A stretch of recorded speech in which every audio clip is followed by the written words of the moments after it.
안녕하세요. 여자가 이혼을 생각할 때 안기옥 변호사입니다. 네, 가을이 깊어가고 있습니다.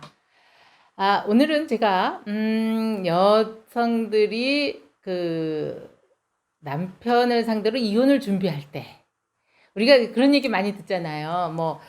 우리가 재판을 하려면 꼭 증거가 있어야 돼. 증거가 없으면 이길 수가 없어. 라고 해서 이제 증거를 만들려고 많이 노력들을 합니다. 근데 사실 증거는 만든다기보다는 있는 것을 잘 찾아내는 거죠. 증거에는 이제 세 가지 종류가 보통 있습니다. 하나는 이제 물증이라고 하는 게 있고, 인증이라고 하는 게 있어요. 근데 이제 그 인증은 사람이 증거가 되는 거죠. 증인 뭐 이런 거요. 근데 그 증인을 정함에 있어서 간혹 가다가 여자가 이혼을 한다 그러면서 시댁 식구들이 다 제 증인이 돼줄 거야 이러는 분이 있어요. 시어머니도요, 시어머니도요, 남편 그 녀석이 너 속썩인다고 맨날 얘기했고요. 신우도 오빠가 맨날 잘못했다고 얘기했기 때문에 시댁 식구들은 다 내 편이에요.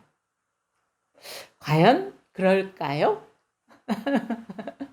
물론 그럴 수도 있습니다. 경우에 따라서 아마 제가 뭐 수천 건의 일을 처리를 한 중에서 한 두 건 정도는 그런 경우가 실제 있었어요. 그때는 뭐 변호사가 일하기가 너무 편하죠. 왜? 시가 식구들이 다 그렇게 며느리 편을 들어주니까. 그렇지만 실질적으로 그게 쉽진 않습니다. 왜 그러냐면은요. 사람이 그쵸. 피는 못 속이잖아요. 피에 따라 흐르는 겁니다. 내가 내 자식이, 며느리한테 이혼을 당한다는데 며느리 편을 들어준다? 쉽지 않아요. 다만, 혼인 생활 중에는 내 아들의 가정이, 내 아들의 와이프가, 내 아들 부부가 행복하게 살게 만들겠다라고 하는 생각 때문에 어떻게 해요? 아들보다는 며느리 편을 더 많이 들어주는 경우가 많이 있죠. 그게 상당히 또 지혜로우신 거고요. 어른들 입장에서는. 그러나 막상 내가 남편을 상대로 이혼 소송을 제기했다. 어머니, 제가요 당신 아들 상대로 이혼 소송 제기했는데 어머니가 증인해 주세요. 해드릴 수 있을까요? 안 됩니다. 어머니, 전에요 남편이 이런 행동을 했었잖아요. 라고 하면서 그 증거를 어머니가 만들어 주실까요? 안 돼요. 기대하지 마세요. 그야말로 꿈 깨셔야 됩니다. 그런데 의외로 많이 기대들을 하세요.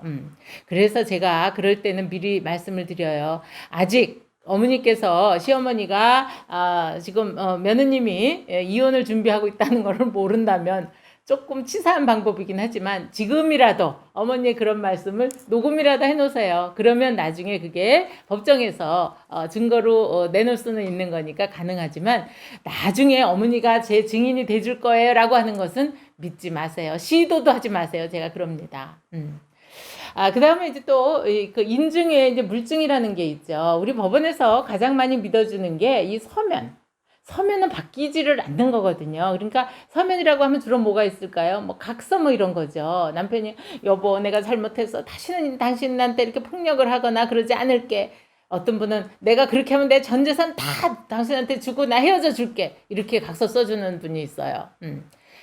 그 각서의 효력은 유효할까요? 어떨 것 같으세요?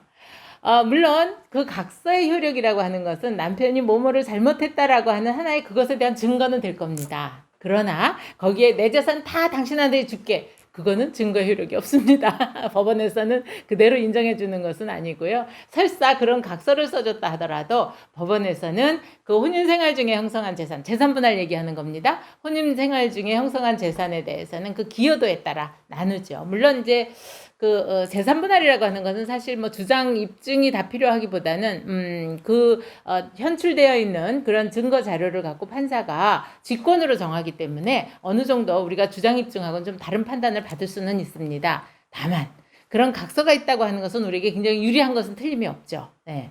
남편이 첫째 유책인 것을 인정을 한 거기 때문에 그거에 터잡아서 위자료 청구하는 것도 가능하고요. 네. 그것에 터잡아서 재산 분할에 관해서도 조금 더 세게는 밀어붙일 수 있지만 그 각서가 그대로 다 증거가 되는 것은 아니다 하는 겁니다.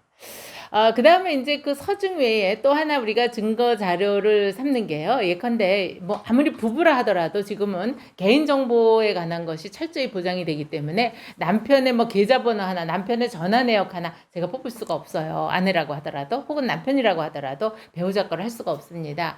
그렇기 때문에 그런 것은 이제 재판 과정 중에서 그 법원을 통해서 뭐 사실조회 신청이라든가 문서 제출 명령이라든가 뭐 금융조회라든가 이런 걸 통해서 저희들이 보통은 수집을 하게 됩니다.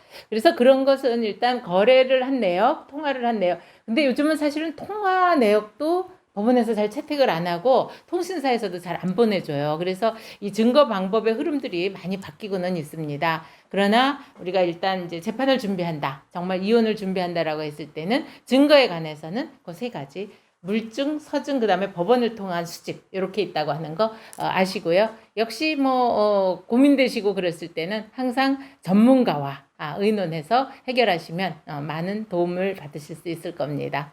자, 오늘 코로나가 아무리 극성을 부려도 우리는 그 이유를 준비하는 씩씩한 그런 여성들이, 아내들이 됩시다. 감사합니다.